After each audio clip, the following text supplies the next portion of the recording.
We're here at the Amanda Foundation with Officer Justin Peroni and his new dog TC. And Officer, can you tell us how you came to find TC? Well, on Saturday morning about 12:45 a.m. we got a call of a traffic collision on I-105.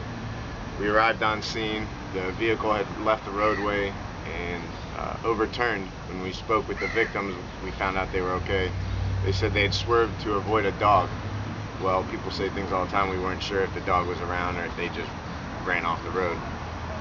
Moments later, a passing motorist stopped, alerted me that there was a wounded dog, about 300 feet behind us in the center divider.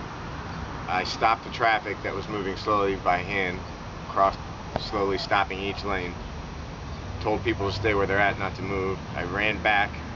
I saw the dog. I slowly made my way to it because I wasn't sure if what kind of dog he was or his demeanor.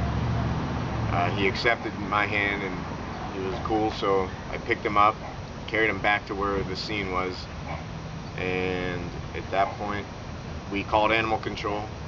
They couldn't make it out anytime soon, so I got a blanket from the back of the vehicle, put it in the back of the patrol vehicle, put TC in there, and took him to West LA Animal Shelter. And that's about it. And how did you find out about the Amanda Foundation?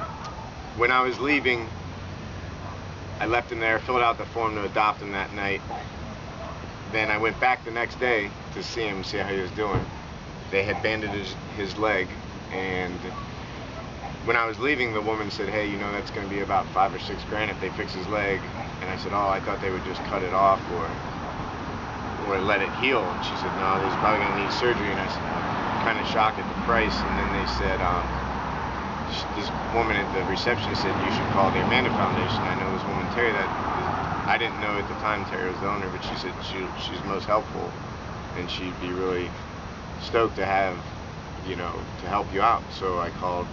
Had the pleasure of speaking with Terry, and here TC and I are today. Well, that's great. We're so glad that you rescued TC, and I'm also so thrilled that you would have been happy with an amputated dog, but we're not going to have to do that. We're going to be able to fix his leg. He's going to be good as new, and he's going to live happily ever after with you. So God bless you for taking the time and effort to save a life, and we're happy that you're here at Amanda. Awesome. And we named him TC because in my line of work, TC stands for traffic collision. That's why we named him TC. That's perfect.